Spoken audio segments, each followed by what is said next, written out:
జీవితమొక పయనమని గమ్యము తెలియదని తెలిసిన ఈ మనిషి పయనమాగదు.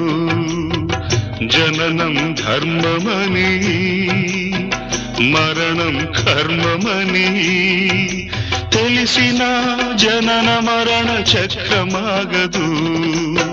మరణం తథ్యమని ఏ జీవికి తప్పదని తెలిసిన ఈ మనిషి తపనాగదు.